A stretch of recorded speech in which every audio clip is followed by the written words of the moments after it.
Shalom teman-teman yang terkasih di dalam Tuhan Yesus Kristus. Berjumpa kembali dengan saya di channel ini. Terima kasih buat teman-teman yang selalu baik setia mendengarkan seluruh bagian diskusi, debat, dan perkabaran Injil melalui channel ini. Jangan lupa bagikan kepada sanak saudara supaya ada banyak orang yang dicerdaskan dan dibukakan pikirannya. Kali ini teman-teman kita akan melihat bagaimana para polemikus ini yang notabene sudah belajar tentang Islam, Quran dan hadisnya, dan mungkin mereka sudah sangat begitu sibuk mendengarkan pemaparan-pemaparan para ustadz-ustadznya, tetapi kok masih ilmunya tanggung-tanggung atau mungkin juga buta begitu ya. Nah, ketika disampaikan fakta-fakta justru mengamuk, justru kepanasan, justru kesurupan, tidak mau terima fakta yang ada. Teman-teman jangan skip, yuk kita cerdaskan mereka. Semoga dengan berita Injil, perbedaan-perbedaan yang ada bukan untuk memperuncing, tetapi untuk membawa kepada keterang yang sejati. Ini dia videonya teman-teman. Oke, itulah pakai apa? Kopi yang mantai biar ketok. Oke. Biar Ya. nggak kelihatan. Biar kelihatan. Ya, selamat malam, Bang Edi. Maksudnya biar kelihatan Islam. Ya, Ya oke. Apa yang mau Anda utarakan ini? Silakan. ya. Memang kan saya dari Muslim lah, Bang. Nah, Terus itu kan saya mau jadi murtad gitu loh, Bang. mau keluar dari Cuma agama posisi Islam. saya itu ya. Cuma saya posisi saya kan di Malaysia Bentar, kita kan tes dulu susah. nih. Kita tes dulu nih. Ini kalau Anda mengaku Islam, coba bacaan sholatnya, silakan. Nanggung kalau bacaan sholat itu, Bang. Apa? Nanggung. Nggak bacaan kiroah. Sekalian Silakan, aja. silakan, Biar nampak silakan. cantik gitu loh. Silakan. Sedikit aja, Bang ya. Sanulqi fi qulubin ladina. Ya, itu aja cukup. Sah nih Muslim. Ya. Kenapa Anda mau meninggalkan agama Islam, Bang? Kenapa Anda mau murtad? Bang, Ya, jangan ada selama kipas. ini Abang ya. ada kipas nggak di situ, Bang? Ada. Oh, jangan dikipas, Bang. Ya, pantesan dari tadi bluk terus suaranya. Yuk coba. Apa yang mau Anda utarakan? Ya, selama saya jadi apa Bang ya, jadi guru ngaji semacam itu kan, apa, setelah saya gali itu memang nggak menemukan gitu loh, Bang. Seperti contoh kecil aja. Kebanyakan orang mengatakan jumlah ayat Al-Quran itu 6.666 ayat. Nah, saya kan ada kenalan yang kawan yang dari Depok, memang ya juga orang Batak itu kan, Bang. Bang Freddy Marhatan itu orang Batak itu. Coba, Mas, saya menghitung sendiri pakai kalkulator. Ternyata kurang dari 6.000, kalau nggak salah 5.683 atau 82 ayat gitu. Pertanyaan saya, gitu. Di berbagai pelajaran mengatakan jumlah Al-Quran itu ayatnya ada 6.666 ayat, suratnya ada 114, juznya ada 30. Itu sudah jadi apa ya, sudah umum lah, Bang. Tapi kenyataan dari jumlah ayatnya aja sudah tidak cocok. Nah, di situ sudah ada rasa gimana gitu, Bang. Ya. Terus keduanya, dalam saya belajar mendalami tentang tajwid, memang ada pengecualian semacam Yasin, itu artinya hanya Allah yang tahu. Setelah saya kejar Allahu a'lam bishawab, di sini saya sudah gimana ya, sudah agak tadi renggangnya sidik ke sini, habis itu Tambah lagi ya. tambah lagi. Terus banyak lah, Bang, banyak dari kejanggalan itu, sehingga saya ada keinginan bahwa untuk meninggalkan. Dari sini diperkuat dengan Tuhan Yesus Kristus itu adalah jalan hidup dan kebenaran. Di sini setelah saya saya tengok di pengajian Bang Edis, di labnya Bang Edis ini, ternyata cocok semua kan gitu. Nah, dari sini bisa saya ambil sedikit pelajaran. Umur ya sudah separuh abad gitu kan aja, sudah itulah, Bang. Nah, di sisa umur saya ini akan ikut Tuhan Yesus Kristus gitu, Bang. Amin. Tapi begini, Bang, artinya kekristenan ini sekarang sudah banyak menerima orang-orang Islam yang masuk Kristen, Bang. Banyak gitu keluar murtad ya. Apalagi setelah nonton Edis TV, ditambah lagi diperparah dengan menonton Edis TV. Jadi keinginan murtad dari Islam itu semakin besar. Nah, cuman kami juga sekarang ini sudah mulai melihat-lihat motivasi, Bang, begitu. Jadinya kami akan mempelajari dulu motivasi Anda keluar dari agama Islam dan pengen, berarti belum dibaptis ini. Nah, di sini Bang, keterbatasan saya Bang. Di Johor Baru ini kebanyakan bahasa Melayu Bang. Nah, dari kawan-kawan ya ini dari kawan Malaysia yang orang Malang ini kan dekat dengan saya sebenarnya Bang. Cuma di sini keterbatasan saya itu masalah bahasa dan masalah adat istiadatnya Bang. Bahasanya gini. Ya, saya kesulitan Bang. Ini saya berusaha, mungkin barangkali ada kawan-kawan Indonesia yang ada di Johor Malaysia ini boleh DM ke saya. Nanti saya suruh antarin ke gereja gitu biar ada pembaptisan. Setelah itu boleh saya memori dalam kitab-kitab itu Bang. Baik. Nah, dari kawan yang di Depok, dari gimana Bang? Jadi kepada teman-teman yang di Johor Baru ya, untuk gereja-gereja Kristen Indonesia ya khususnya ya. Mungkin ada juga gerejanya di situ, gereja khusus orang-orang ini. Kayaknya orang Melayu nggak punya gereja ya Bang ya? Iya. Iya kan? Nggak punya. Ada gereja itu memang tulisannya Tionghoa gitu loh Bang. Oh Jadi kan saya kan dari iya, sini gereja Chinese ya. mikir. Tapi Betul. Chinese-nya kan yang berbahasa Melayu juga kan? Oh, bukan. Saya Inggris ya? tidak bisa Bang. Inggris sama Mandarin ya? Betul, bahasa Mandarin, ya Oh Mandarin. iya, abang nggak bisa Mandarin? Waduh, Rai sore. Waduh, Ya, bisa. sulit. Bang, kalau di Johor itu biasanya Mandarin, biasanya Malaysia Mandarinnya banyak yang pinter bahasa Mandarinnya. Ya memang dari etnisnya Tionghoa ya pinter bahasa itu Bang. Bahasa Mandarin pinter, katanya dari Surabaya ya bahasa Surabayaan gitu Bang. Oh iya. Minimal kalau orang Indonesia gitu aja saya paham lah. Dari kawan yang dari Medan, sudah Bang, datang aja ke Medan dulu. Jauh sekali Nanti ke Medan membaptis Bang. di- Jangan enggak, maksudnya jangan merepotkan diri sampai luar negeri begitu ya. Gereja Indonesia di Johor ada nggak? Saya selama saya di Malaysia ini keliling-keliling mana-mana tak nampak gereja Jawa itu tidak nampak. Oh, Gereja nggak Indonesia nampak. itu tak nampak. Nah, tidak ada. Rata-rata itu Mandarin. Saya Rata-rata pernah Mandarin Bang. saya pernah ke Johor.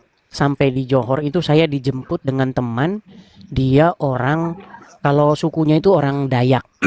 Dia orang dari Sabah atau bagaimana begitu. Tapi dia di Johor. Dia ke gereja juga itu, tapi mungkin gerejanya gereja yang Indonesia yang Dayak itu mungkin. Tapi saya juga nggak tahu.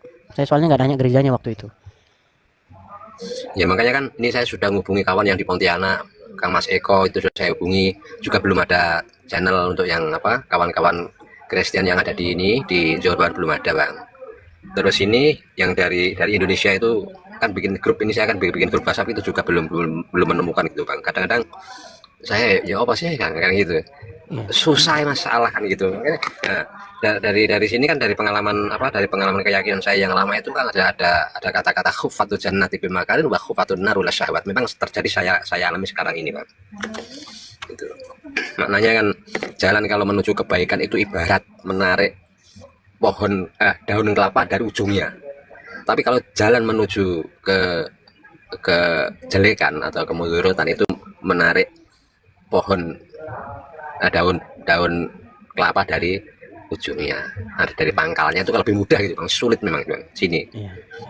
Tapi ya lewat live-nya Bang Edi sini moga-moga Tuhan Yesus memberkati, menunjukkan jalan saya untuk menuju menjadi hambanya Tuhan Yesus Kristus gitu. Harapan saya seperti itu Bang. Baik. Ya, teman-teman ya.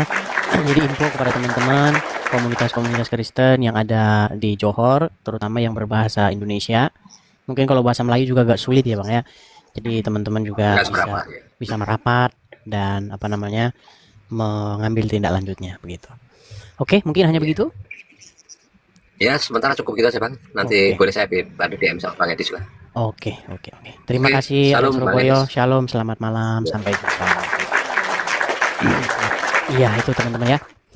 Oke, teman-teman sekalian, kita sudah menerima banyak ya. Bahkan yang inbox saya itu, Bang, saya mau keluar dari agama Islam, Bang. Cuman saya bingung, saya harus ke gereja mana begitu. Saya bilang pilih gereja yang sehat begitu, yang komunitasnya sehat begitu, yang orang-orangnya itu biblikal begitu ya. Tapi teman-teman Kristen juga saya beritahu bahwa kita juga harus berhikmat begitu. Berhikmatnya begini, karena ada banyak orang masuk Kristen itu ada modus tertentu, makanya kita harus bisa apa namanya melakukan satu penelitian observasi tentang motif seseorang. Ya mudah-mudahan Arek Surabaya tadi motifnya benar-benar tulus ya, seperti itu.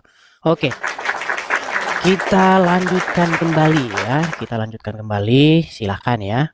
Bagi teman-teman yang muslim, kalian boleh mengajukan permintaan naik. Kita kasih naik ada...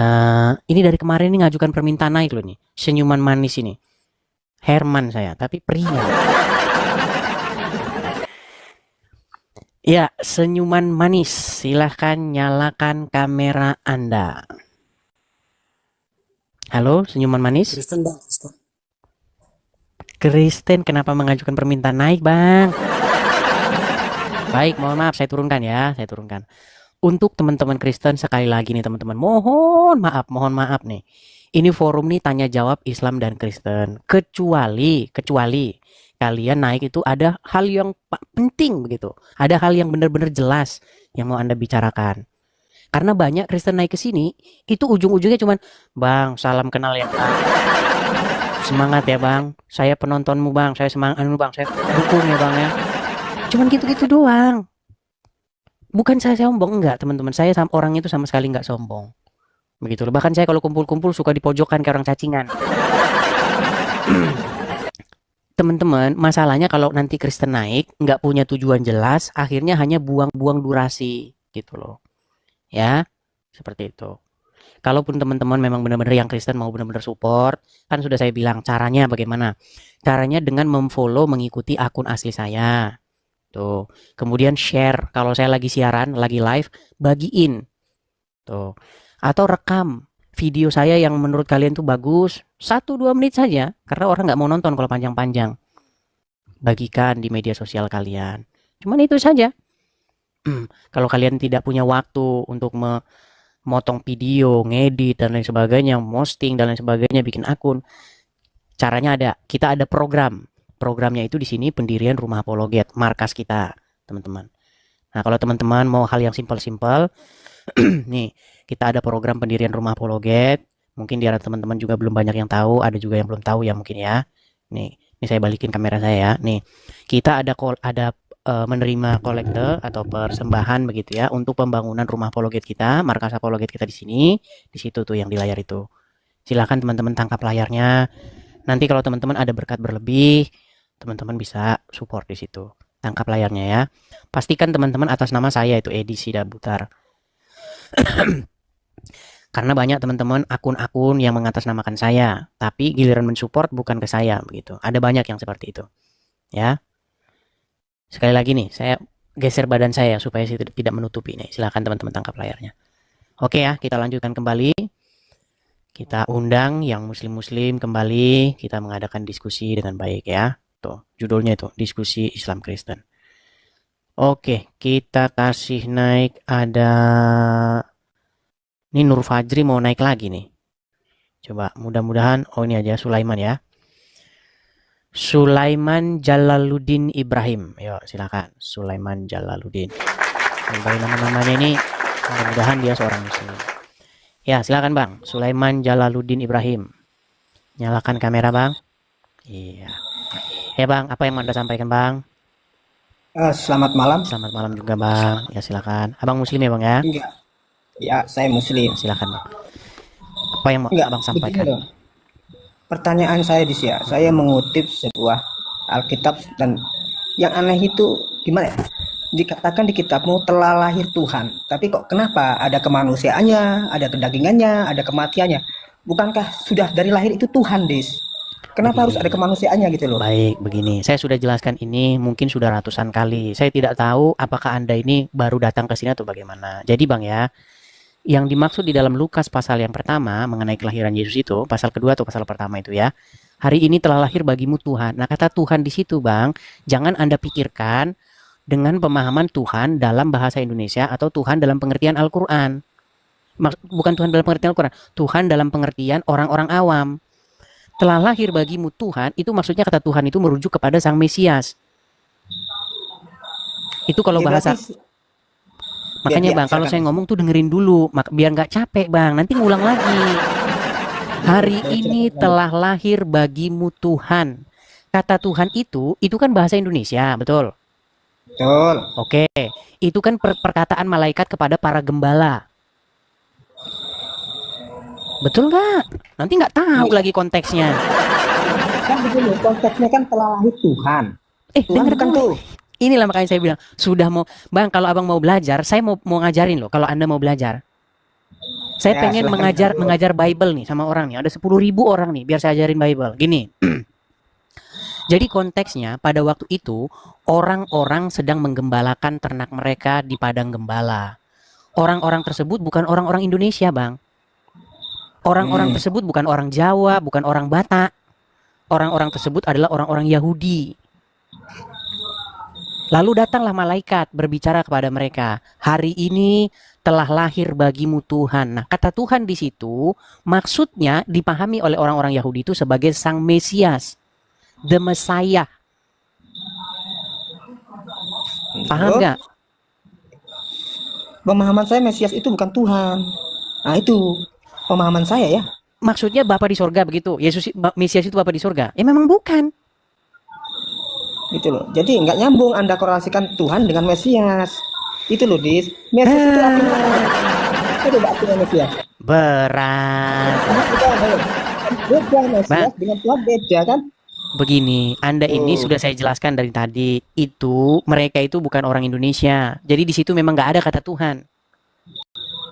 Kenapa lalu Di kenapa Quran ada aja kata nggak ada Tuhan? kata Tuhan loh. Lalu Di kenapa Quran ada itu kata juga nggak ada Tuhan? kata Tuhan. Gimana sih?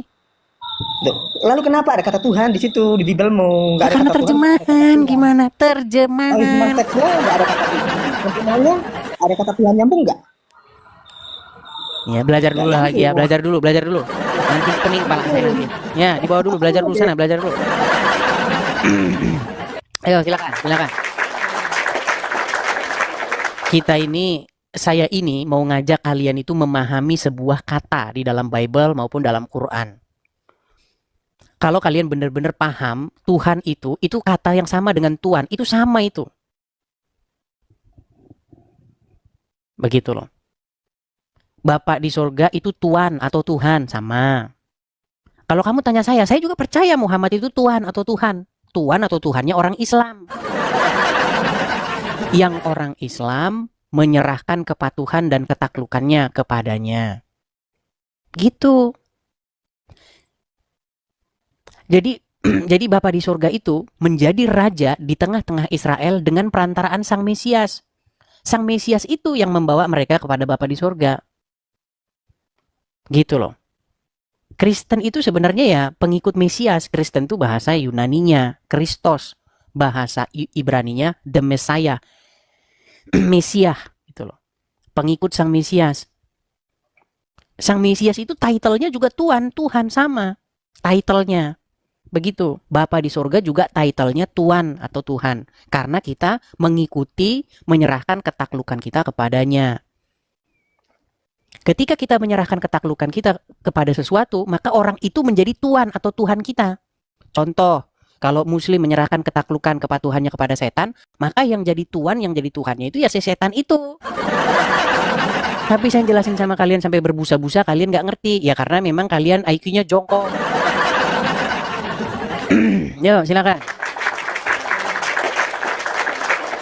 Dari kemarin Tuhan ditanya Tuhan apa nggak ngerti. Gimana? Yo, the lucky man. The lucky man, silakan. Tuh, sampai ngomong tuh bosan itu terus. Iya, karena orangnya nggak ngerti-ngerti gimana. Ya, the lucky man, silakan. Muslim, Bang. Kristen, Bang. Kenapa mengajukan permintaan naik, Bang? Ya, biar lebih paham aja. Oke, baik. Mohon maaf nih, saya blokir dulu ya, Bang ya. Ini kita sudah berjanji nih. Kalau ada Kristen naik sini tapi nggak jelas, kita blokir. Jadi mohon maaf, Bang. Seminggu Anda tidak bisa nonton dulu ya. Oke, kita lanjutkan kembali ya. Kita lanjutkan kembali. Ada sebentar. Kita kasih naik ada Nur Fajri. Mudah-mudahan sinyalnya dia udah bagus nih, Nur Fajri. Iya, Nur Fajri. Ya, Nur Fajri, silakan nyalakan kamera. Tolong dibantu bang. Baik, saya coba sini ya.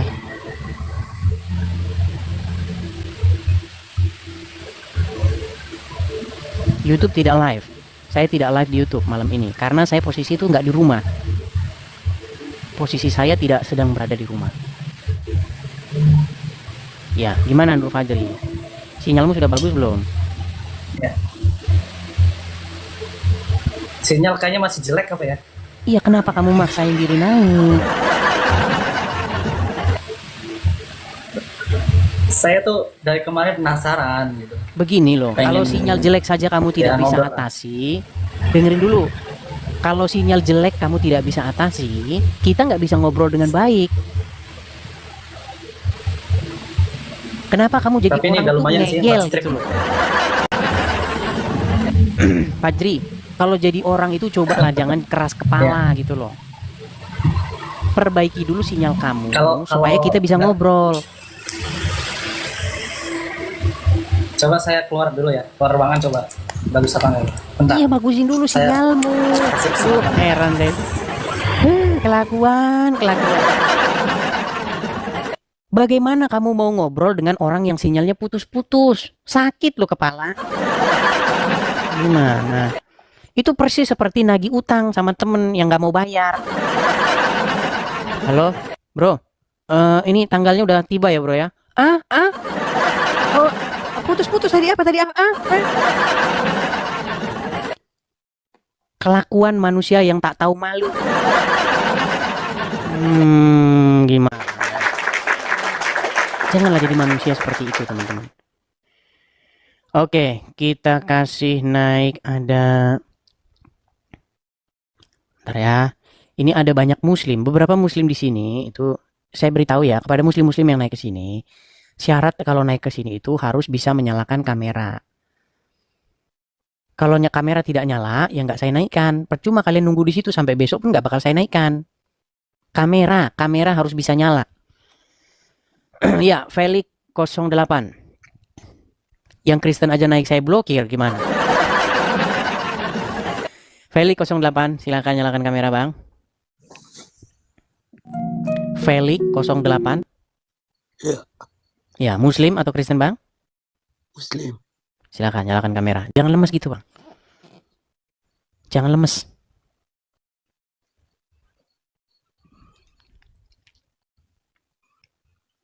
Kan? Baik, kita kasih turun ya, kita kasih turun. Teman-teman, gini loh. Kalau kalian nonton channel ini, ya kan? Saya tahu di hati kalian itu tergugah gitu, pengen naik gitu. Nah, persiapin dulu. Persiapin, ya kan? Nyalain kamera kalian, sinarnya, pencahayaannya, biar kita ngobrol yang bagus. Gitu loh. Ya? Silakan, saya persilahkan. Muslim yang memiliki ilmu, yang memiliki pengetahuan, saya naikkan. Teman-teman, sekali lagi ya teman-teman, saya ini membaca, di kolom komentar itu saya baca, lagi di mana, betul. Saya bukan lagi di rumah, ini saya lagi menginap. Begitu, karena ada sesuatu yang mau saya, ya ada satu program lah begitu. Hari ini saya sedang melakukan perjalanan begitu. Jadi saya nggak di rumah, makanya saya tidak siarkan di YouTube. Ya. Jadi kalau teman-teman yang lagi nonton di YouTube, berarti teman-teman lagi nonton di YouTube orang lain. Nggak apa-apa, disiarkan di YouTube orang nggak apa-apa. Yang penting jangan menyalahgunakan gitu saja ya. Kita kasih naik ada, sebentar ya. Coba kita kasih naik ada Baos Uti. B4405 Baos. Ya, Baos Uti, silakan Bang, nyalakan kamera. Halo? Macet lagi. Oh, enggak, ya silakan. Bang, Baos Uti, Muslim atau gimana, Bang? Muslim Bang Eris. Muslim. Ya, ayo silakan, Bang. Gimana sehat? Sehat, Bang. Abang gimana kabarnya? Sehat? Sehat juga. Sehat. Silakan Bang. Apa yang mau Anda utarakan atau apa gerangan Anda naik ke sini? Silakan. Saya sih nggak pengen nanya. Terus? Cuman, kok Bang Eris kayaknya sama Islam kayaknya benci banget gitu ya. Benci. Wah, wah, wah, wah, wah. Bang, biar Anda tahu ya Bang ya, saya ini punya keluarga, saudara-saudara Islam. Saya nggak pernah Enggak, membenci. Saya nggak pernah cara membenci orang. penyakitnya itu loh Bang. Contoh, coba. Saya minta contoh konkretnya, coba. Seperti apa Nabi Muhammad gitu kan dibahas-bahas terus gitu ya Bang. Itu kan udah Bang, sebentar. apa Saya masih berusaha untuk coba memahami Bang. Membahas Muhammad, dibilang benci sama Muhammad. Adi Hidayat, Abdul Somad, membahas Muhammad. Berarti mereka benci sama Muhammad mereka ini. begitu Bang. Kalau Muhammad itu kan bukan Rob kami kan, itu kan Nabi kami itu mah. Bang, tahu nggak yang ngomong kalau Muhammad itu robnya umat Islam itu adalah orang-orang Islam sendiri? Bukan Bang, itu kan Nabi kami, Nah, Nabi. kan inilah susahnya ini memang. Aduh.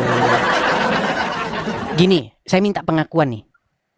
Bang, selama ini Abang nonton nggak orang-orang Muslim buka channel bahas agama Kristen, pendebat-pendebat Islam, nonton mereka nggak? Ya sering. Oke, saya sebutin ya Bang ya.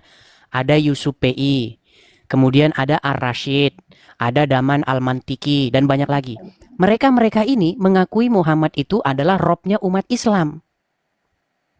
Nah, saya cuma mau pesan Bang, jam terbang Anda dengan jam terbang mereka, itu sudah banyak jam terbang mereka. Ya, Jadi emang saya jangan akuin, Bang, benar. iya, jangan menggurui orang yang jam terbangnya udah banyak Bang. Nggak boleh Bang. Bang, pilot yang jam terbangnya sudah 20.000 kali dengan pilot yang baru 2 kali terbang, masa mau Anda guruin mereka? Jangan begitu jadi manusia Bang. Itu pendebat-pendebat Islam yang bilang Muhammad itu robnya umat Islam. Bagaimana? Jadi Ya, Nabi bukan itu kan tanpa cuma- alasan mereka bilang begitu Bang. Itu kan suri teladan kami Bang, bukan Tuhan, bukan. Kami mencontoh dia gitu. Oke, gini. Ada Tuhan, Gini, ini tema ini sebenarnya, ini tema yang, inilah intinya temanya memang itu Bang. Gini, di dalam Al-Quran ada seorang nabi, namanya Nabi Yusuf. Dia menyebutkan seorang manusia yang bernama Al-Aziz sebagai robnya. Nah, saya tanya sama orang-orang Islam, Ustadz Yusuf P.I. Ar-Rashid, Ustadz Abdul Wafi, ya, yang sekarang lagi ulang tahun APII, tanya sama mereka. Dia bilang begini, kenapa Nabi Yusuf di dalam Al-Quran menyebutkan Al-Aziz itu sebagai robnya? Karena Nabi Yusuf itu adalah orang yang mematuhi, tunduk kepada Al-Aziz itu. Nah, sama seperti umat Islam. Umat Islam itu tunduk mematuhi Muhammad. Makanya Muhammad itu dikatakan sebagai robnya umat. Bahkan Anda tahu, Tasik Ngaji itu ulama itu. YouTuber, hampir 1 juta itu followersnya. Mengakui Muhammad itu sebagai robnya umat Islam.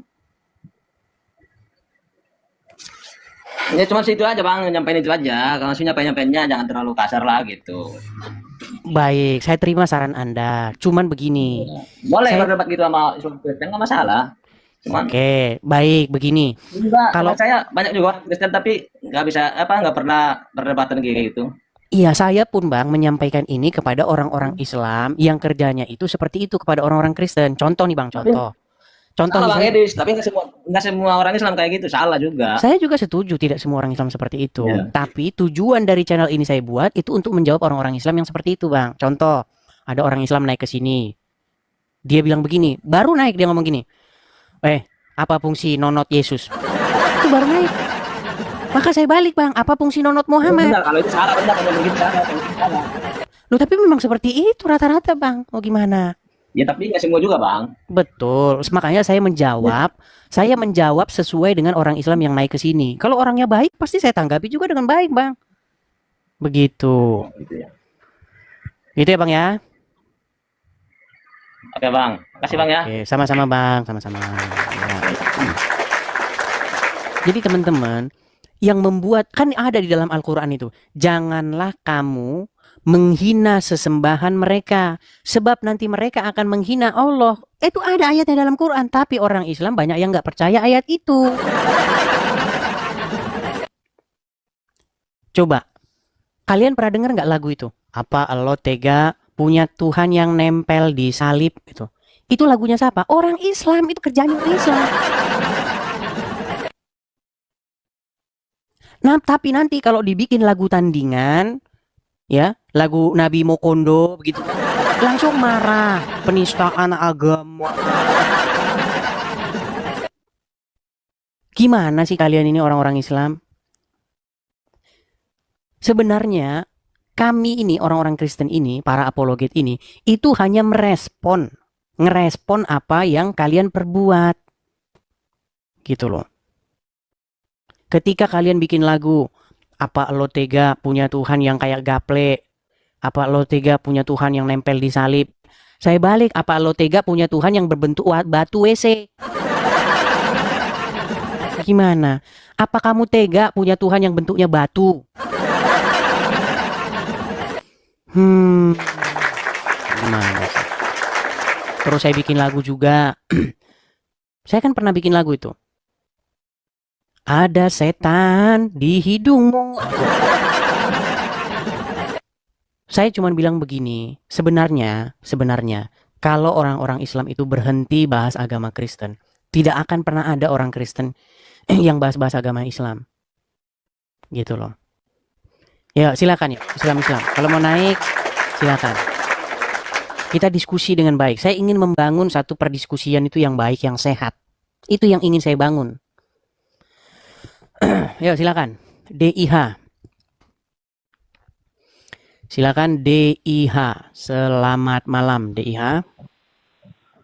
Selamat malam. Ya, silakan Bang, nyalakan kamera Anda. Anda muslim ya? Insya Allah. Ya, silakan Bang. Apa yang mau Anda utarakan? Silakan. Jadi begini ya Bang Edis. Boleh sih diskusi Islam Kristen gitu. Maksudnya antar agama gitu. Cuman alangkah lebih baiknya kalau ada adab, etika dan segala macamnya lah gitu Bang. Betul, saya sangat setuju dengan itu. Silakan, apa Jadi yang mau kita kesannya diskusikan? nggak ada yang sakit hati gitu loh. Kesannya itu kan kalau kayak gini kan jadi apa ya, ajang dendam gitu loh, kayak ajang sakit hati aja gitu. Bang, masalahnya apa yang membuat itu terjadi? Itu karena orang-orang Islam itu semena-mena. Orang-orang Islam itu semau-mau membahas agama orang. Kan itu yang jadi masalah, betul tidak?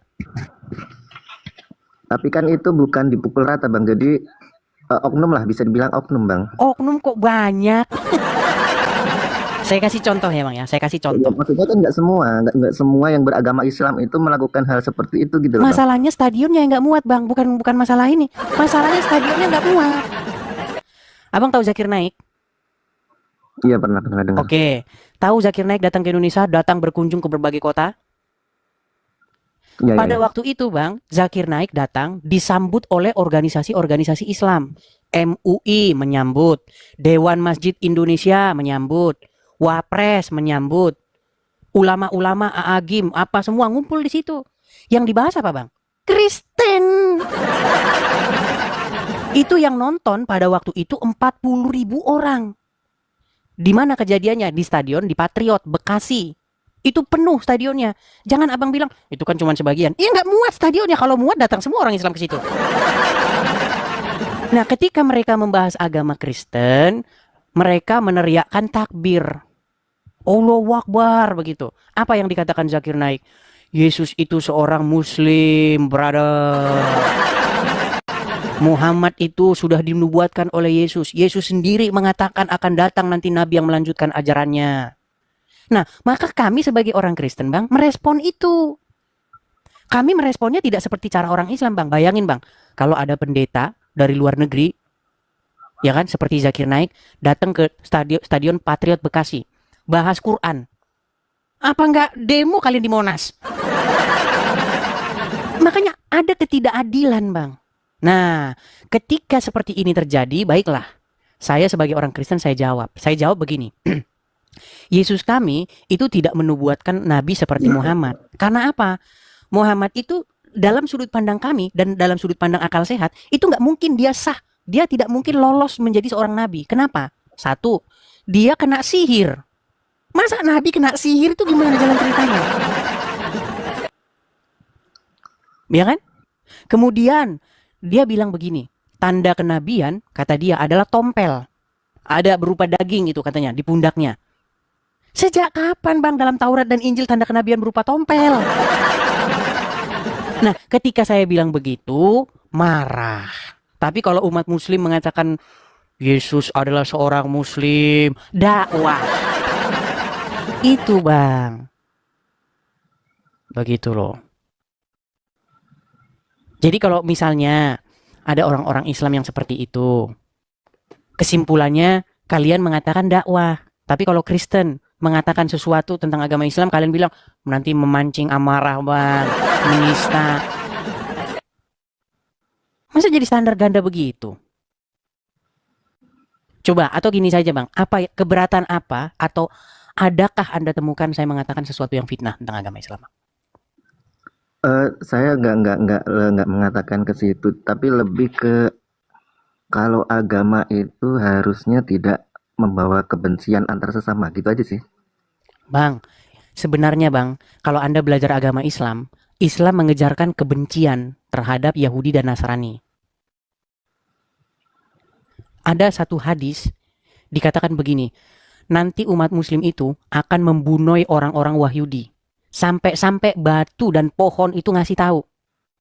Wahai hamba Allah, wahai kaum muslimin, di belakangku ada Wahyudi. Bunuhlah dia. Saya harus sensor kata-kata itu bang, karena kita bisa kena ban. Bunuhlah dia. Kecuali pohon korkot. Itu adalah sebuah indikasi betapa orang-orang Islam itu akan menjadi mesin pembunuh orang-orang Wahyudi. Bagaimana Anda katakan itu tidak kebencian kepada Yahudi, Bang? Itu kebencian. Tapi kan dasarnya bukan agama, Bang. Itu kan dasarnya karena tindakan, Bang. Maksudnya gimana sih ini? Nggak tahu ya. Gini, ada sebuah hadis. Kelakuannya itu, Bang. Kelakuannya itu yang membuat seperti itu, gitu loh. Maksudnya gimana? Bang, di situ tidak bicara kelakuan loh. Gini, ada sebuah hadis yang bilang begini, jika kalian bertemu dengan orang Yahudi atau orang Nasrani di jalan, jangan beri salam kepada mereka. Bahkan, desaklah mereka itu ke jalan yang sempit. Bagaimana itu bukan kebencian kepada Yahudi dan Nasrani? Bahkan ada sebuah hadis bang, janganlah makananmu itu dimakan, kecuali oleh orang-orang bertakwa. Anda nggak boleh memberi makan orang Yahudi, orang Nasrani, bang. Berteman saja nggak boleh. Kalau sekarang ini banyak perumahan-perumahan, ya. Ini pernah mengalami apa? Saya pernah alami. Saya pernah ya jalan-jalan gitu ke perumahan. Saya lihat perumahan. Nanya-nanya iseng-iseng nggak ada kerjaan kan? Nah, saya tanya, ini ya perumahan baru ya dijual ya? Iya. Bang, tapi mohon maaf ya, Pak ya, Muslim? Bukan. Oh, maaf Pak, ini khusus Muslim. Ada kayak begitu. Itu sebenarnya satu bukti bahwa memang agama Islam itu tidak boleh bergaul dengan non-Muslim. Bertetangga nggak boleh. Jadi bagaimana Anda katakan, agama itu mengajarkan begini. Ya, bukan Islam, itu tidak termasuk Islam. Tapi ketika saya ngomong fakta begini, dibilang saya memfitnah. Begitu. Saya tidak tahu sedalam mana Anda belajar agama Islam, Bang. Yang saya ini sekarang pokoknya kalau agama dari keyakinan saya ya itu rahmatan lil alamin, jadi membawa rahmat untuk semuanya gitu loh. Jadi nggak ada kebencian itu berarti ada yang perlu dipertanyakan kenapa gitu. Justru itu bang, justru Anda seharusnya mempertanyakan di agama yang lain sendiri gitu. Justru itu bang, sebenarnya Anda harus mempertanyakan iman Anda.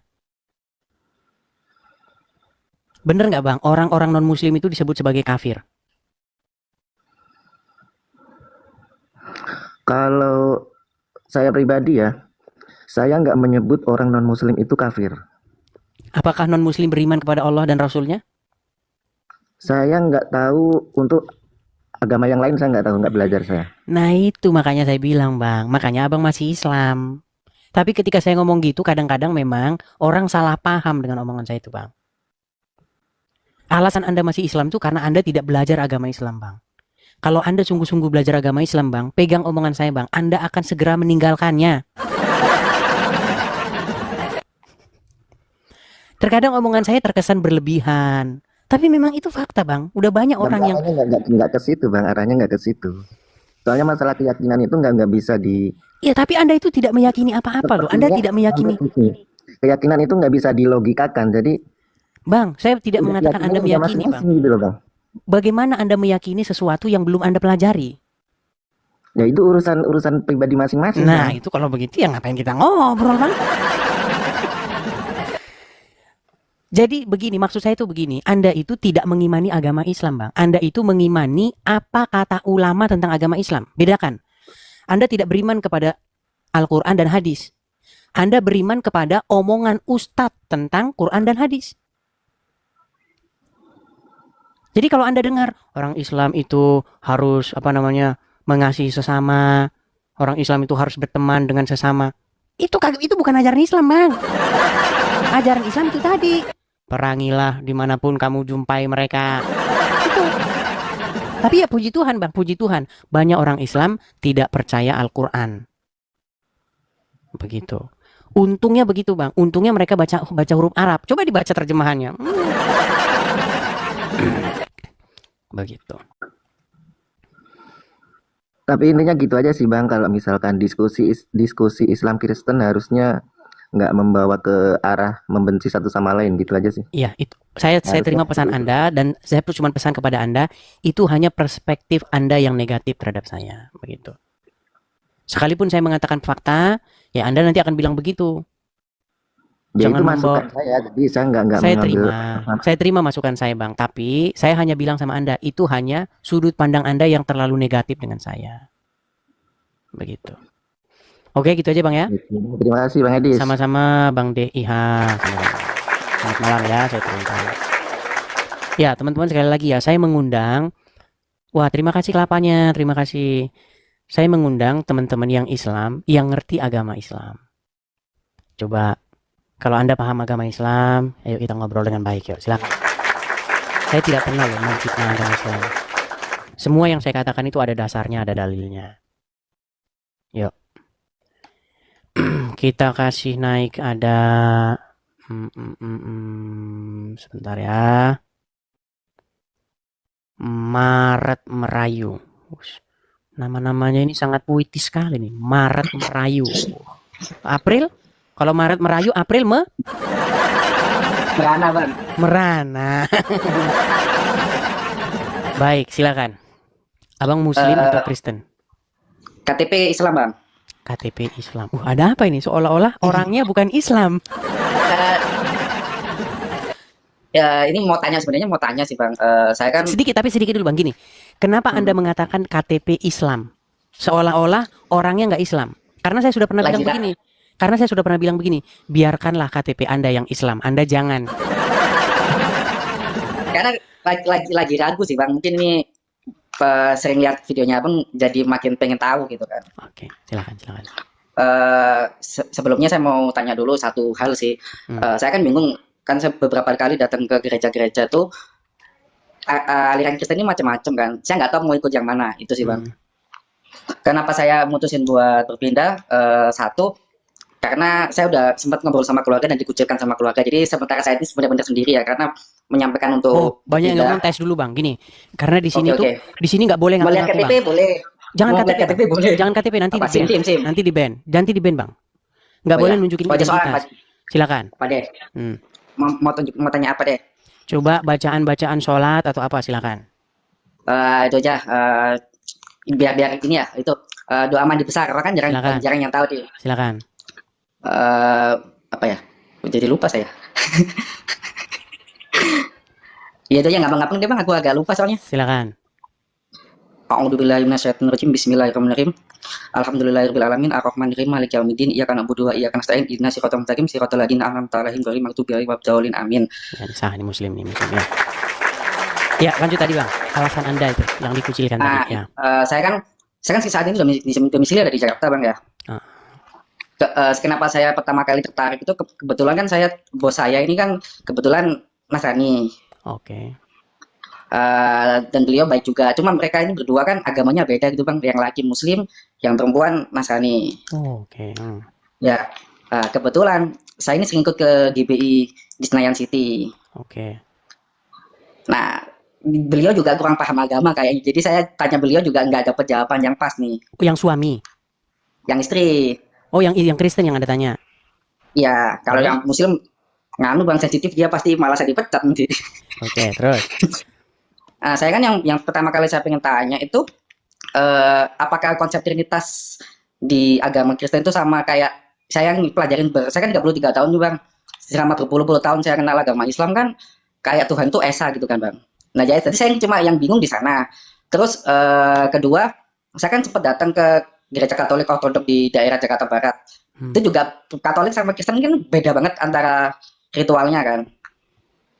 Nah emang sih sementara emang yang saya sering datengin kan kayak yang Pentakosta gitu lah bang. Menurut saya itu yang paling nyaman karena mungkin agak modern kan ya, gampang menerimanya saya. Ya itu sih bang, aku pengen tanya itu yang paling gampang dicerna itu dari yang mana gitu. Baik. Pertama, saya tidak pernah promosi gereja ya, karena saya tidak di bawah naungan. Saya tidak di bawah naungan gereja manapun. Saya ini seorang apologet ya, seorang pendebat atau pendiskusi antara Islam dan Kristen. Jadi saya nggak bawa-bawa nama gereja. Begini bang, gereja yang baik itu adalah gereja yang biblikal. Gereja yang mengajarkan ajaran yang sesuai dengan Bible. Biblikal itu maksudnya based on Bible. Begitu, berdasarkan Bible.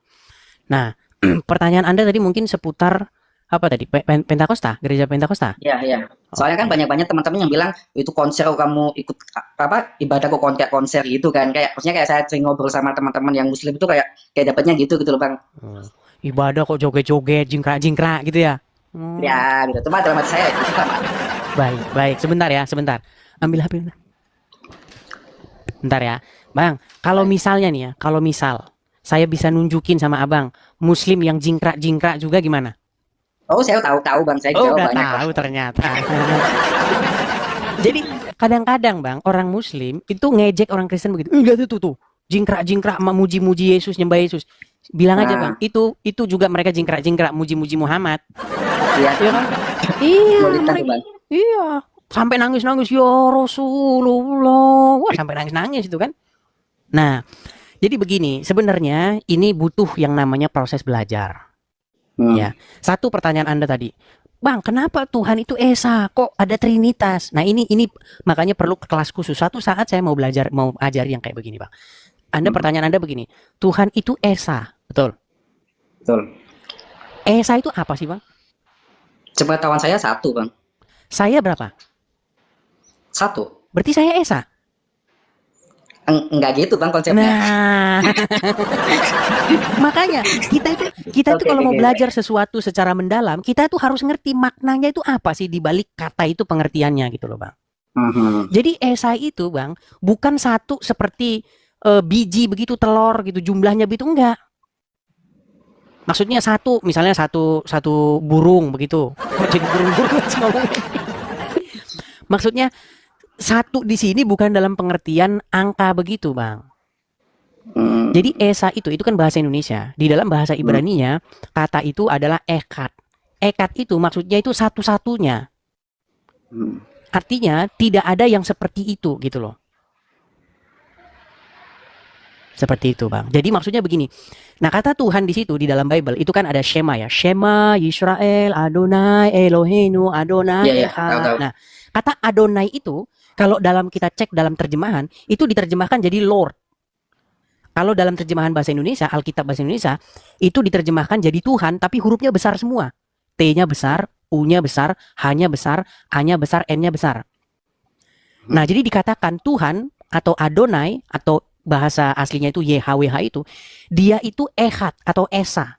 Maksudnya dia itu satu-satunya, dia tidak seperti yang lain gitu loh. Dia nggak seperti Amun-Ra, dewa orang Mesir. Dia tidak seperti siapa begitu, misalnya Artemis, dewanya orang Yunani. Dia tidak seperti siapa lagi, dewanya bangsa-bangsa lain. Itu maksudnya Esa itu. Dia adalah satu-satunya. Tidak seperti dewa-dewa yang lain, tidak seperti Tuhan-Tuhan yang lain. Dia beda sendiri, lain sendiri dia. Nah, saya tidak bisa dikatakan Echad, saya tidak bisa dikatakan Esa, karena ada yang mirip kayak saya. Contohnya Anda mirip kayak saya, jadi saya nggak bisa Esa, Bang.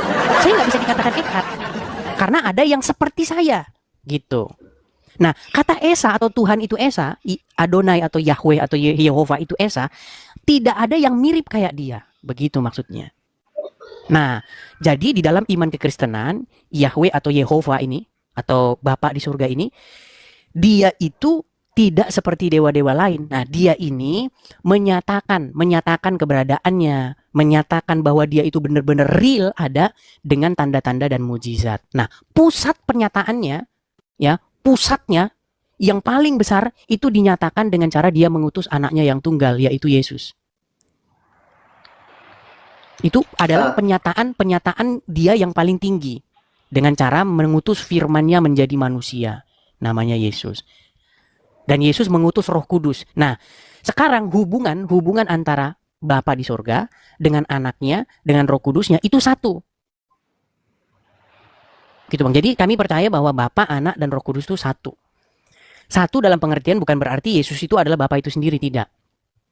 Misalnya ketika Yesus berdoa, ya Bapa, aku mau supaya cawan ini berlalu daripadaku, tetapi bukan kehendakku yang terjadi, tetapi kehendakmu yang terjadi. Itu bukti bahwa Yesus dan Bapa itu beda. Tetapi mereka itu adalah satu. Satu dalam pengertian di sini bukan berarti sosoknya sama. Begitu. Saya kasih contoh misalnya begini, Bang. Antara Anda dengan foto ini, walaupun tidak ada contoh yang benar-benar bisa persis sama ya, Bang ya. Contohnya begini. Anda dengan foto Anda. Iya. Nah, Anda dengan foto Anda itu beda. Tapi maksudnya Anda dengan foto Anda itu merupakan satu kesatuan gitu. Karena foto Anda itu adalah pengejawantahan dari diri Anda, betul? Misalnya foto Anda ini dibakar, Anda tidak terbakar, betul nggak? Betul. Tetapi foto Anda itu cerminan dari Anda. Nah, Yesus itu adalah cerminan dari Bapa di surga, Bang.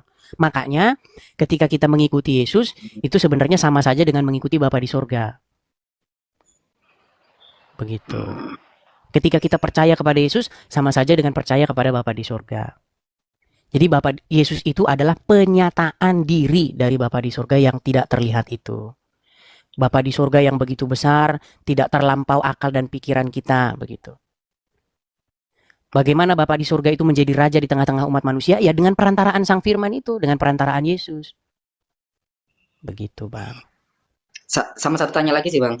Otomatis kan istri kan agamanya berbeda, percayaannya berbeda dengan saya lah. Ya kan? Istri masih Muslim, istri Kristen? Masih Muslim.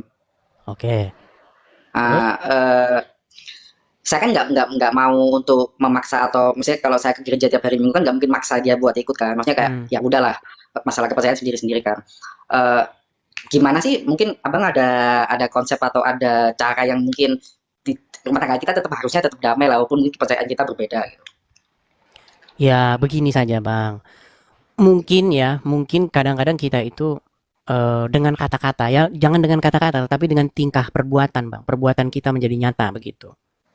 Bagaimana Anda harus menjadi pelaku-pelaku firman yang hidup. Pelaku-pelaku firman maksud saya. Bagaimana menjelaskan kepada istri Anda? Pertama dengan perbuatan, lalu dengan penjelasan. Kalau perbuatan Anda tidak berkenan, ya susah, Bang. Betul. Iya, soalnya kan kadang-kadang tiap saya ke gereja itu kayak diketawain gitu kan. Ya walaupun mereka mungkin bercanda, cuma kayak kok saya jadi sakit hati gitu ya. Itu loh, Bang. Kadang-kadang hal-hal kayak gitu tuh kayak susah ya jelasinnya kayak. Jadi kayak atau gini aja, Bang. Ajak nonton bareng Nobar Edis TV gimana? Gak bisa, Bang. Udah aku cobain malah ketawa-ketawa dia. Kampret, Bang. Sebenarnya begini, Bang. Islam dan Kristen itu sebenarnya cuman berbedanya itu di antara kepada siapa kita bertuhan. Maksudnya begini, contohnya. Kadang-kadang bahas sesuatu yang agak kompleks kalau saya bahasakan dengan singkat itu agak sedikit sulit. Gini, maksud saya begini. Menjadi seorang Kristen itu menjadikan Yesus sebagai Tuhan, sebagai sosok yang mengendalikan kita. Iya. Artinya kita melakukan apa yang diinginkan, kita melakukan apa yang Yesus supaya kita berbuat. Atau bahasa sederhananya gini sajalah. Yesus merajai hidup kita. Paham nggak dengan bahasa seperti itu? Paham. Merajai itu maksudnya kita melakukan apa yang Yesus mau. Nah, menjadi seorang Muslim, sebenarnya menjadi seorang Muslim itu melakukan apa yang Muhammad mau, betul nggak? Iya, paham. Iya. Jadi saya pernah ada satu gambar, tapi nggak ada di galeri saya sekarang. Jadi seorang Kristen yang sejati itu dikendalikan oleh atau dirajai oleh Yesus. Seorang Muslim yang sejati itu dikendalikan atau dirajai oleh Muhammad. Itu saja perbedaannya. Nah, masalahnya ketika Anda dirajai oleh Yesus, dikendalikan oleh Yesus, Yesus berdaulat dalam hidup Anda pasti jadi orang baik. Anda akan mengasihi sesama. Tapi kalau Anda dirajai, dikendalikan oleh Muhammad, pasti Anda jadi orang jahat. Kenapa saya katakan jadi orang jahat? Loh, benar. Kenapa saya katakan jadi orang jahat? Contoh. Kalau ketemu orang Yahudi dan Nasrani, jangan beri salam, desak mereka ke jalan yang sempit. Janganlah makananmu kau dimakan oleh orang-orang mereka.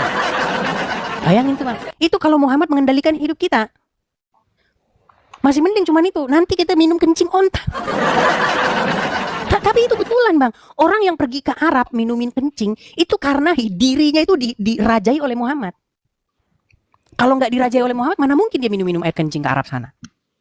Kalau saya sih selama ini kan emang selama masih di Muslim nggak pernah dapat kedamaian hati mungkin Bang ya. Cuma waktu itu pas ada banyak masalah sempat diajak sama bos. Sebenarnya nganterin dia ke GBI Senayan City. Kok saya jadi bisa ikut training, ikut apa ya? Ikut kayak saya belum pernah ngerasain ibadah itu kayak selarut itu kan.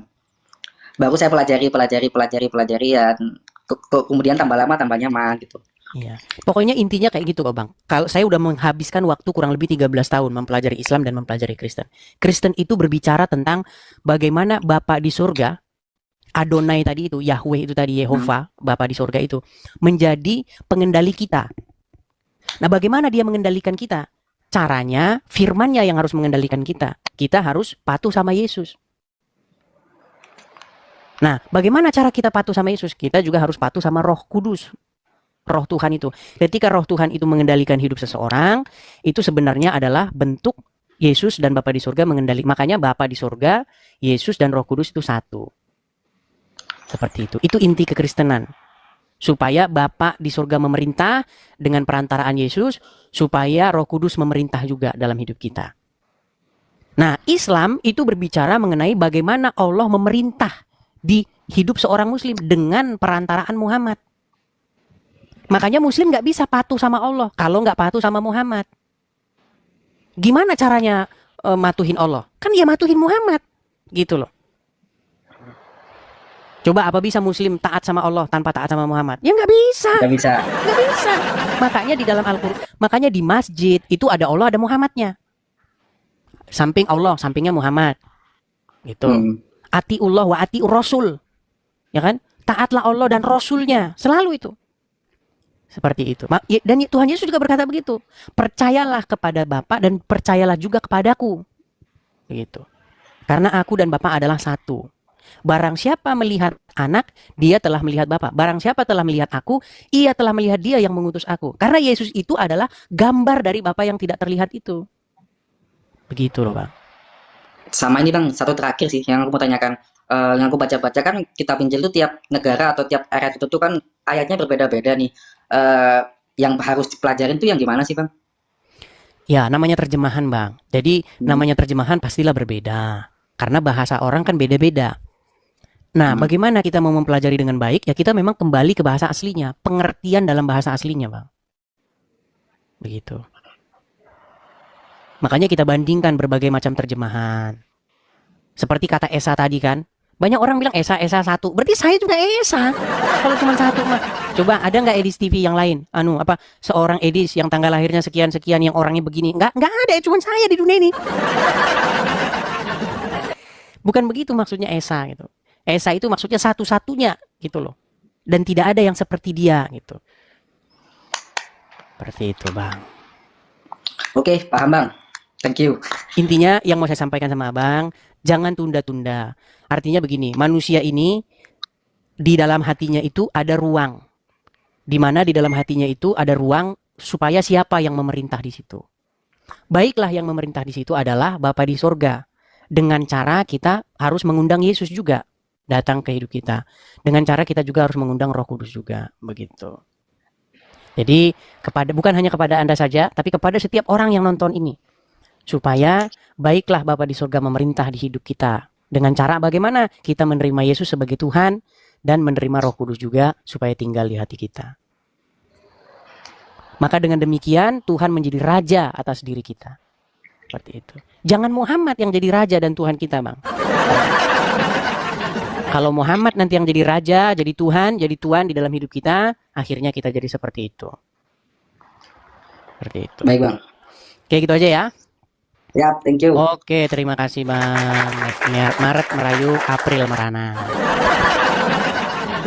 Oke, selamat malam Bang, saya turunkan. Ya, itu ya teman-teman ya. Banyak teman-teman yang muslim-muslim yang mau jadi Kristen tuh banyak ya. Banyak sekali teman-teman ya. Inilah makanya kalau kalau zaman dulu ya, mungkin Anda masih menggunakan metode-metode manual begitu ya. Mengetuk-ngetuk pintu orang. Kalau sekarang kita langsung nih lewat media sosial. Karena senjata paling ampuh di dunia ini sekarang itu adalah media sosial. Ya. Tidak bisa dibendung media sosial. Begitu, ya. Ini banyak muslim-muslim nonton nih. Sambil dia di WC, sambil beol dia nonton Edis TV. Sambil dia tiduran nonton Edis TV, sambil dia jalan di mobil, di motor nonton Edis TV. Ya, silakan teman-teman share, bagikan. Supaya banyak dari mereka yang mendengar. Muslim-muslim yang masih kejang-kejang, yang bilang-bilang babi kau, datang ke sini. Saya kasih kalian panggung, kesempatan. Saya buktikan bahwa hidup kau itu dikendalikan oleh Muhammad. Gimana? Ayo silakan. Kenapa kau saya katakan diperintah oleh Muhammad kamu tidak percaya? Memang kamu diperintah oleh Muhammad. Yang memerintahkan kamu ambil air itu siapa?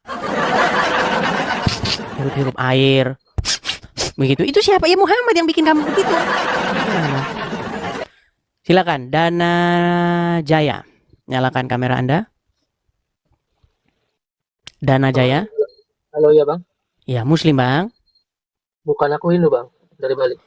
Oh Hindu. Bang. Ya Bang, sayang sekali Bang. Ini forum diskusi Islam Kristen. Oh ya, aku pengen gini aja sih Bro. Tapi harus menyalakan kamera juga Bang di sini Bang. Nah kan. Baik, kita kasih naik ada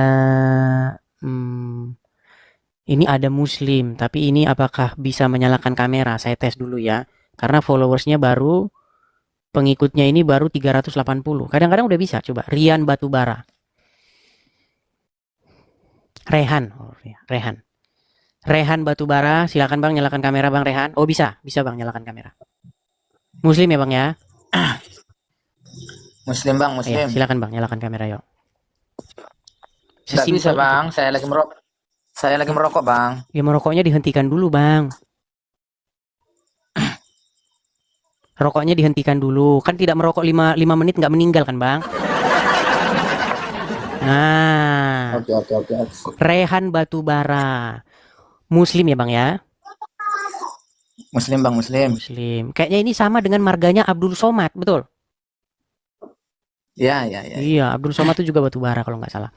Iya, silakan Bang. Apa yang mau Anda utarakan? Silakan. Begini Bang, bisa nanya kan Bang? Boleh lah, kenapa tidak bisa? Kalau Muslim yang nggak boleh ditanya, nanti penistaan agama. Silakan. Begini Bang, kalau mau masuk Kristen itu caranya gimana ya? Masuk Kristen itu syaratnya adalah hidup baru, bertaubat, hidup baru, dibaptis begitu Bang. Baptis itu artinya dicelupkan, dibenamkan. Jadi Anda dibenamkan, artinya manusia lama Anda itu mati, dikuburkan, kemudian Anda keluar dari air itu sebagai manusia baru yang mencerminkan hidup Yesus begitu Bang. Berarti kalau kita nanti contoh ya kan, kalau sudah menjadi agama Kristen, jadi kita sebentar Bang, ini banyak yang ngomong Anda katanya bukan Islam. Coba dites dulu Bang. Coba, jadi nanti ngaku-ngaku coba bacakan surat Al-Ikhlas. Kok Abang curiga gitu ya? Gini, ada orang yang mencurigai Anda sebagai orang non-Muslim, Kristen, tapi menyaru atau menyamar jadi Kristen. Jadi Kristen menyamar Anda Kristen tapi menyamar jadi Muslim gitu loh. Makanya supaya ini dites, nggak salah kan? Kan gampang ngucapin surat Al-Ikhlas, silakan. Kita dari Orok Bang, dari Orok kita Muslim. Ya, tapi Bang, silakan baca Al-Ikhlas dulu. Cool. Astagfirullahaladzim. Qul huwallahu ahad, Allahus samad, lam yalid walam yulad walam yakul lahu kufuwan ahad. Sah Muslim. Silakan lanjut. Lanjut Bang. Silakan. Jadi kalau kita nanti jadi agama Kristen itu, jadi kita nggak berdosa lagi. Ya, karena dosa kita itu sudah dihapuskan. Atau dosa kita itu tidak dipandang lagi karena kita sudah dibenarkan oleh Yesus. Jadi di dalam pengadilan, ibarat kata Bang, di dalam sebuah pengadilan, hakim itu tidak melihat kita lagi Bang, tetapi yang dipandang adalah Yesus. Karena Yesus sudah melakukan segala tuntutan untuk hidup kudus dan benar itu untuk kita, begitu. Tetapi bukan berarti orang Kristen lalu bebas berbuat dosa, enggak.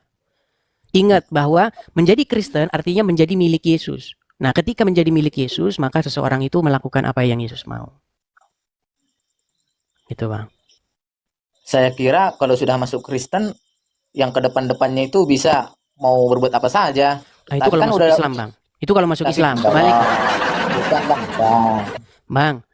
Kalau ini coba dengerin ya, dengerin saya dulu. Yesus kan sudah melakukan segala tuntutan hukum Taurat. Paham nggak Anda dengan bahasa saya itu?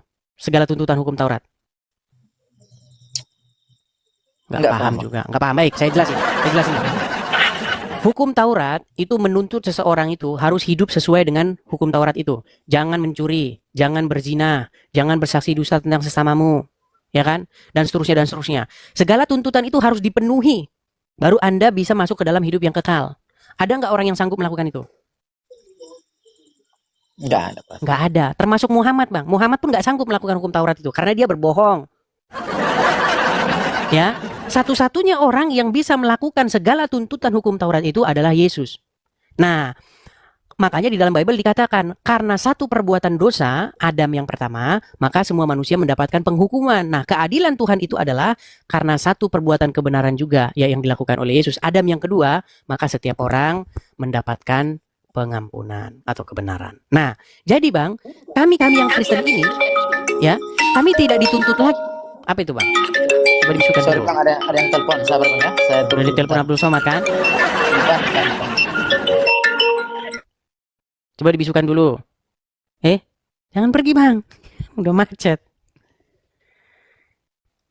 Halo? Macet dia teman-teman. Kita tunggu sebentar. Ditelepon Zuma kayaknya dia udah. Ya. Baik, sambil menunggu dia ya. Kita coba jelaskan. Jadi orang Kristen Bang itu sudah hilang ya. Sayang sekali. Jadi intinya begitu ya. Kami Kristen itu sudah ditebus ya. Kami Kristen itu sudah dibenarkan oleh karena Yesus sudah melakukannya untuk kami.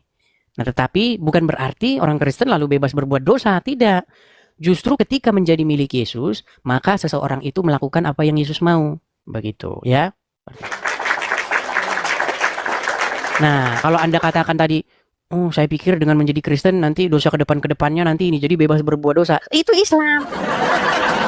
Kata Muhammad, barang siapa yang mengucapkan syahadat, walaupun dia berzina, walaupun dia mencuri, masuk surga.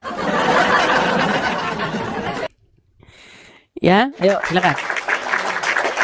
Kita kasih naik ada apologet Islam. Apologet Islam. Ini Muslim. Ya silakan Bang, nyalakan kamera Anda. Ini saya pakai sinyal HP. Di daerah sini tuh sinyalnya penuh, lancar jaya ya. Kalau saya di rumah pakai sinyal HP, macet selama jalan. Tapi di sini sinyal penuh ini. Iya, apa yang mau Anda utarakan, Bro? Saya mau bertanya. Silakan. Saya mau bertanya tentang baptis. Ada nggak dijelaskan di dalam Alkitab tentang dan tata cara baptis? Tentang baptis dijelaskan. Baptis itu adalah lambang pertobatan. Baptis itu sebenarnya yang mengajarkan pertama itu adalah di dalam Perjanjian Baru itu Yohanes Pembaptis. Ada nggak tata caranya? Seperti kalau di dalam Islam kan masalah wudu dijelaskan, baik di dalam hadis kan dijelaskan begini. Ada caranya dengan dibenamkan ke dalam air. Oke, dibenamkan di dalam air. Ya, tapi itu kan cuma dibenamkan saja, tidak ada tata caranya kan. Kalau kita kan basuhlah mukamu dengan apa, begini caranya kan seperti itu. Kalau baptis ada nggak? Dibenamkan dalam air. Kita buka ayat. Apa? Dibenamkan di dalam air.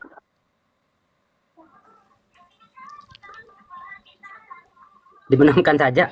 Tetapi kan itu bukan istilah caranya. Tidak dijelaskan oleh Yesus bahwa baptis itu harus seperti ini. Oh, maksudnya apakah nunduk begitu celup atau tidur begini gitu atau gimana? Kalau menurut saya sama aja itu enggak ngaruh. Yesus. Iya.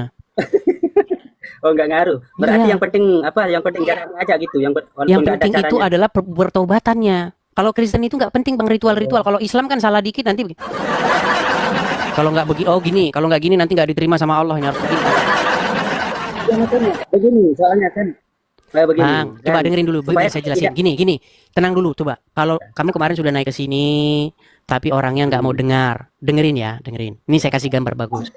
Saya sudah pernah bilang bang mengenai perbedaan Islam dan Kristen. Di Kristen itu bang tidak mementingkan yang namanya sebuah ritualitas. Ya, saya kasih gambar Anda yang bagus. Saya kasih gambar Anda yang bagus. Sebentar ya. Sabar. Saya balik dulu kamera saya bang ya. Saya balikin kamera saya. Kemudian saya kasih gambar ini dulu. Nah. Oke. Ya, lihat ya. Nah. Terus? Jadi orang lihat ke sini bang. Dari kemarin ini lihat ke sana. Lihat. Ini kalau orang Islam. Ya, coba lihat sini dulu, liatin. Kalau orang Islam, ini duduknya kayak begini. Satu duduknya kayak begini. Selip-selip dikit nanti tidak diterima sama Allah.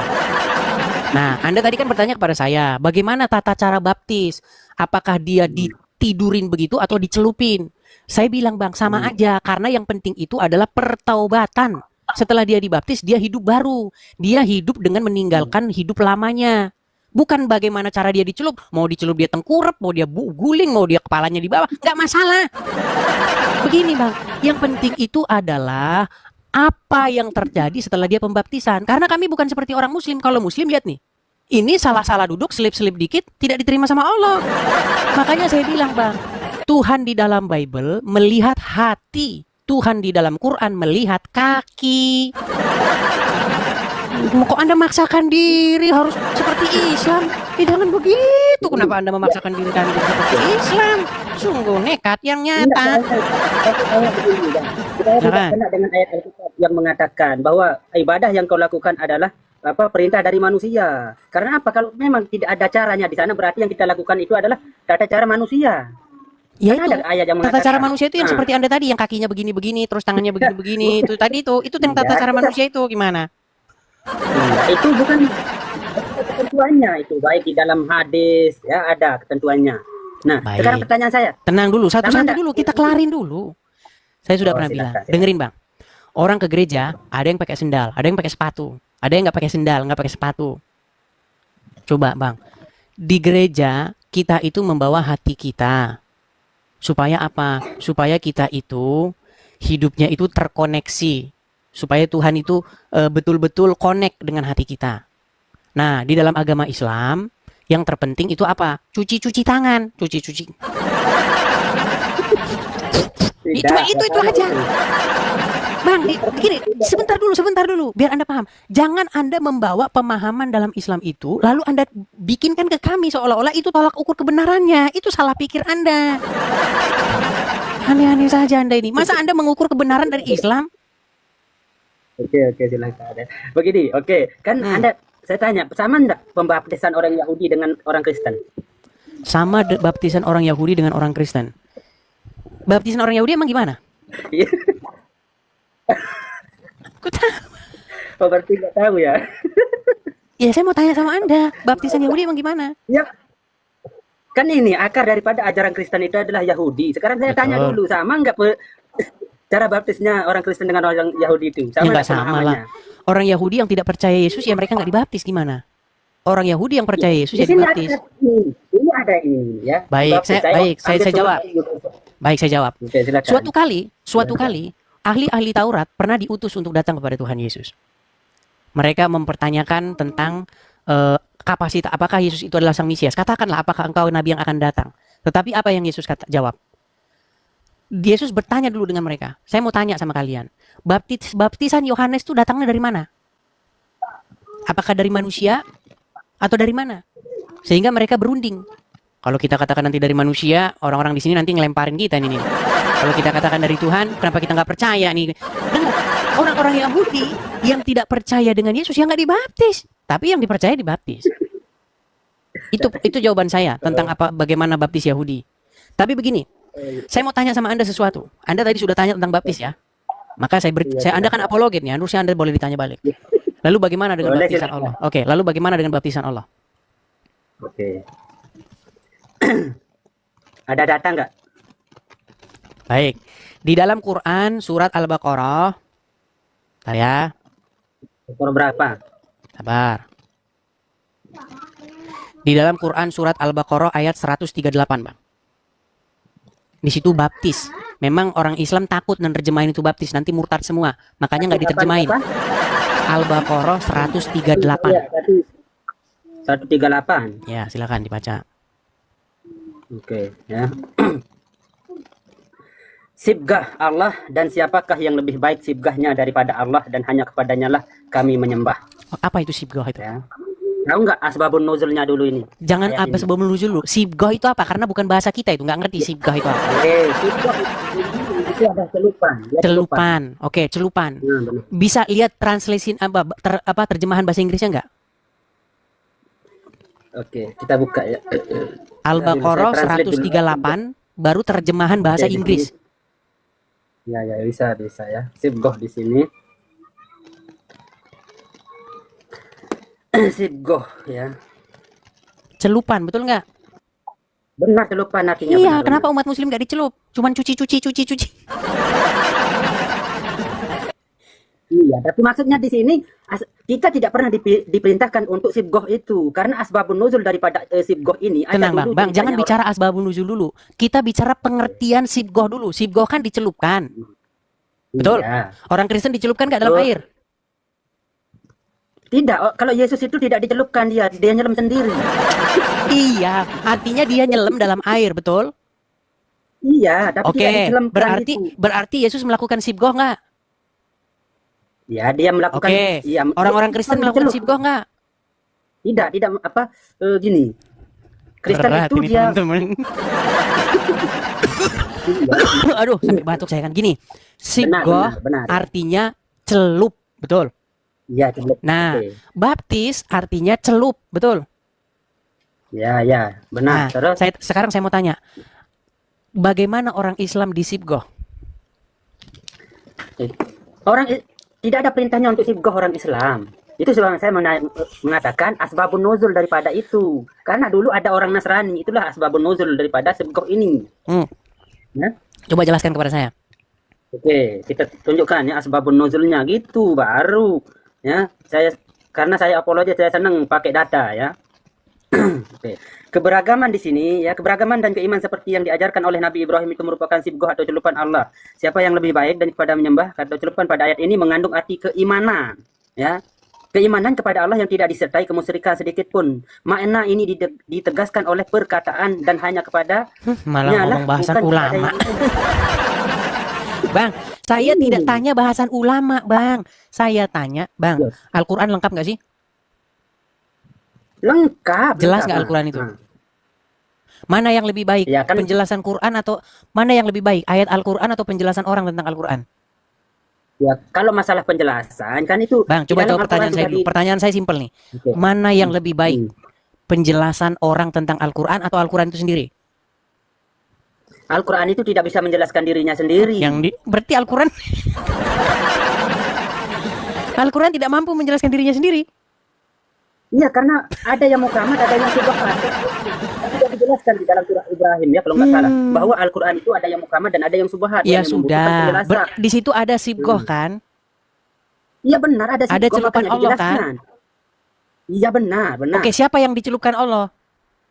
Nah, oke, di sini tidak ada, di sini tidak ada yang dicelupkan. Tetapi kenapa ada ini? Karena asbabun nuzul daripada ayat ini adalah adanya orang Yahudi. Coba kita buka asbabun nuzulnya ya. Asbabun nuzul ya 183. Asbabun nuzul Al-Baqarah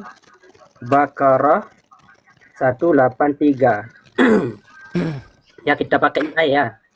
Boleh ya. Asbabun nuzul itu sebab turunnya Al-Baqarah ayat 183 adalah ketika Rasulullah tiba di Madinah melihat orang Yahudi berpuasa pada hari Asyura 10 Muharram. Kemudian kepada tahun kedua Hijrah, Allah sudah menurunkan ayat ini sebagai perintah wajib puasa di bulan Ramadan bagi umat muslim, menggantikan puasa Asyura yang sebelumnya. Ya, dianjurkan berikut adalah penjelasan lebih lanjut sobat yang data resmi ya. Sejarah kewajiban puasa turunnya surah Al-Baqarah. Nah, ini sobat. Udah kemana-mana lah murid kita ini. Oh, ini tafsir Al-Baqarah ayat ini, manfaat ini ya. Ya, bisa nggak lihat? Hah? 183. Ya. Gini aja dah, saya bukain punya saya gimana? Saya bukain punya saya ya. Boleh. Baik, saya balik kamera saya lagi nih. Saya balik ke kamera saya. Perhatikan ya. Ini websitenya Muslim. Perhatikan Bang. Ini website kalian ya. Betul? Ya, My Islam. Nah, betul. Ya, ini websitenya kalian nih. Ini surat Al-Baqarah 138. Ya Bang ya. Coba. Kita buka terjemahan Yusuf Ali nih. Oke, coba. Our religion is the baptism of Allah, and who can baptize better than Allah?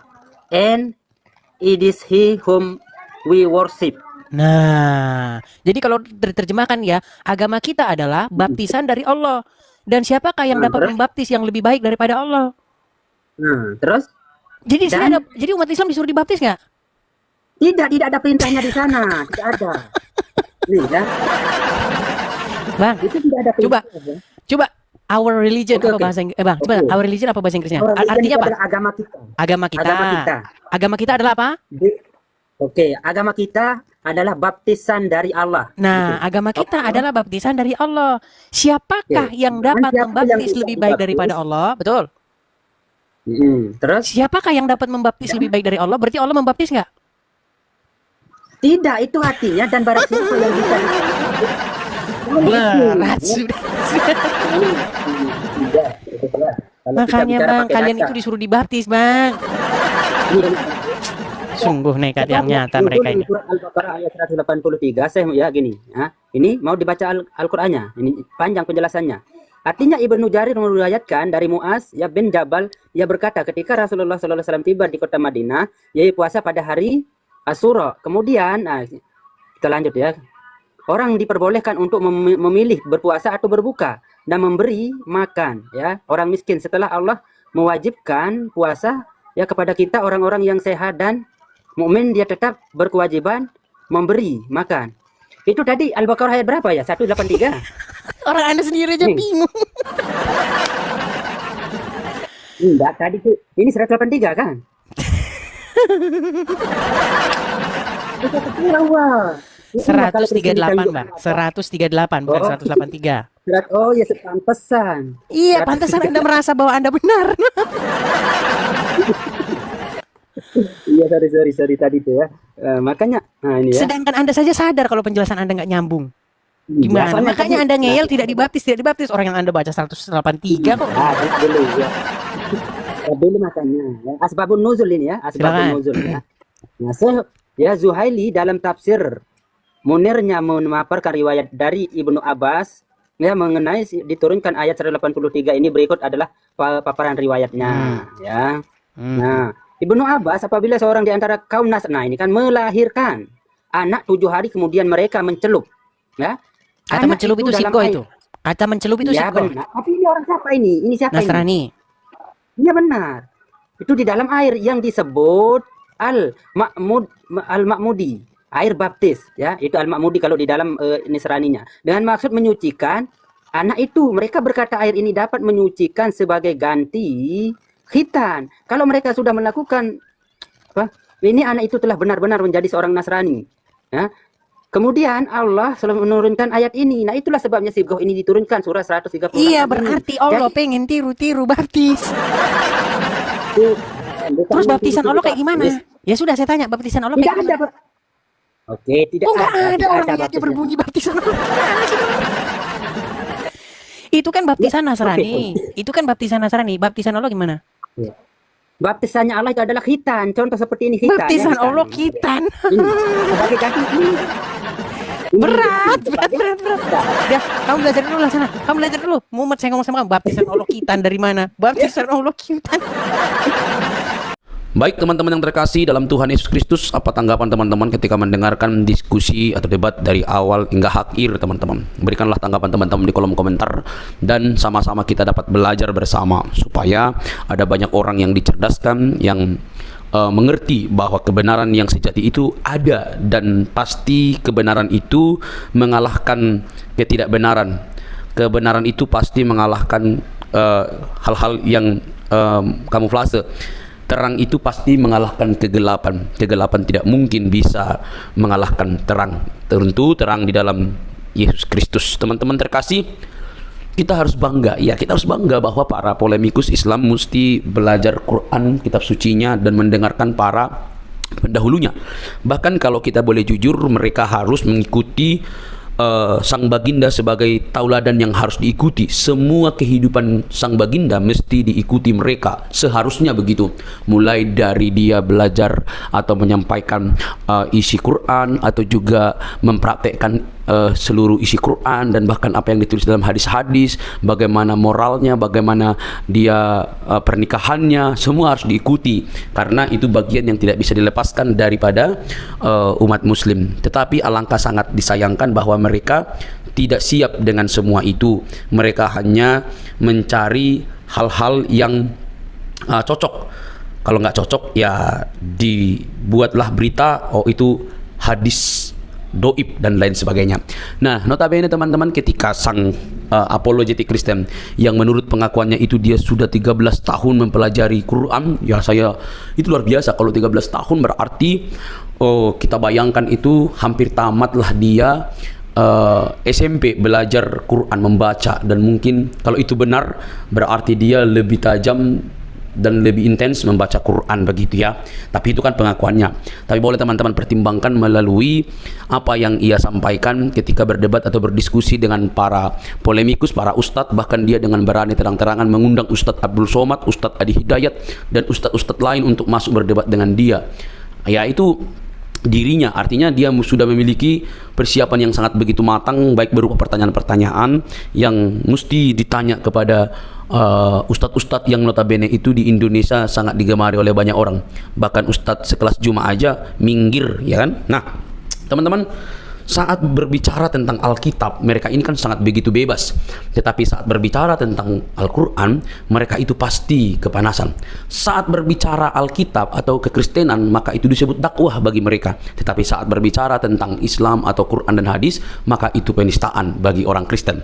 Miris memang teman-teman. Nah, tapi kita tidak fokus di situ. Kita masuk kepada poin bahwa apa yang ditanya oleh apologetik ini hanya bisa dijawab dengan kemarahan oleh para polemikus. Hanya bisa berputar, hanya bisa memunculkan urat lehernya sebesar mungkin, tanda mereka tidak siap menjawab apapun yang dipertanyakan oleh apologetik ini. Harusnya mereka kan memiliki waktu untuk menjawabnya dengan baik supaya bisa menerangkan seperti ini loh yang benar. Apa yang kamu argumentasikan itu salah, ini yang benar, ini yang tepat. Mestinya kan seperti itu. Tetapi yang kita dapatkan justru berbeda, saudara-saudara. Itu sulit sekali, sulit banget. Karena apa? Karena ketika ditanya mereka nggak ngerti, maka yang terjadi adalah urat lehernya membengkak, tanda kemarahan, nafasnya terenggah-enggah, begitu ya. Nah, teman-teman yang terkasih dalam Tuhan Yesus Kristus, dari sini kita bisa melihat dengan terang bahwa mereka tidak siap sama sekali, mereka tidak tahu, bahkan mungkin juga mereka perlu belajar. Sebenarnya tidak perlu marah, tidak perlu baperan, mereka hanya perlu belajar. Dan dia dengan terang-terangan berkata, nanti undang Ustadz Juma. Ya Ustadz Juma aja lari kok, gitu ya. Lari kok, jadi mau undang di mana? Ya, oke teman-teman. Tapi yang terpenting adalah kalian harusnya fokus dengan agama kalian, begitu ya. Jangan sampai kalian suka membahas agama orang lain tetapi tidak mau dikritisi oleh kekristenan atau ditanyakan justru ngamuk-ngamuk, ya. Bagi kekristenan, iman itu sudah final dalam Kristus Yesus. Tidak ada keraguan di sana, tidak ada kebimbangan di sana, tidak ada kepalsuan di sana. Karena Kristus itu firman menjadi manusia, pribadi kedua Allah Tritunggal itu firman menjadi manusia, diam di antara kita, dan kita telah melihat kemuliaannya yang diberikan oleh Bapa kepada dia. Dia juru selamat itu. Teman-teman, kalau kita membaca Yohanes 13 ayat 13, kamu menyebut aku guru dan Tuhan, dan katamu itu tepat, sebab memang akulah guru dan Tuhan. Jadi di sini ada dua kata yang sangat menarik. Kamu menyebut aku guru dan Tuhan, kurios. berarti itu merujuk kepada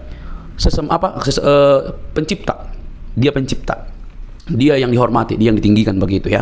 Jadi ketika Yesus mengatakan, kamu menyebut aku guru dan Tuhan, katamu itu tepat, tidak melarangnya. Oh, saya bukan Tuhan, jangan kamu sebut aku Tuhan. Bisa saja dikatakan begitu, tetapi dia tidak mengatakan itu. Katamu itu tepat, sebab akulah guru dan Tuhan. Saudara, hal ini tidak bisa dibantah. Kata Tuhan memang bisa dipakai, karena dalam bahasa Inggris pakai istilah Lord. Ya, bisa Tuhan, bisa Tuhan. Maka tergantung konteks ayat itu. Karena Alkitab itu berdasarkan konteks, tidak boleh dicomot seperti kelakuan Ustadz Juma dan yang lain-lainnya. Comot-comot lalu lepaskan begitu saja, lalu menimbulkan persepsi pengertian yang keliru. Maka kalau dipakai di sini istilah aku guru dan Tuhan, dia yang berarti berkata, ya udah, kamu yang mengatakan aku guru, ya itu aku Tuhan, memang aku guru, aku Tuhan gitu. Tidak salah, itu tepat sekali. Jadi kalau ada orang yang mengatakan di mana dia disebut guru Tuhan, ya udah ada banyak sekali gitu. Dia Allah ada juga. Jadi jangan pernah membuat sebuah argumentasi yang begitu liar tanpa bukti, karena Alkitab itu cukup bukti. Alkitab dan ahli sejarah membuktikan Yesus itu adalah Tuhan dan Juru Selamat umat manusia. Percayalah, dia menyelamatkan kita dari dosa. Oke teman-teman, jangan baperan yuk. Salam sadar, salam waras. Semoga kita diberkati. Bagikan ini kepada teman-teman Anda dimanapun berada. Semoga ada banyak orang yang dicerdaskan dan menerima Injil sang kebenaran itu di dalam Kristus yang menyelamatkan kita. Sampai ketemu di video selanjutnya. Tuhan memberkati.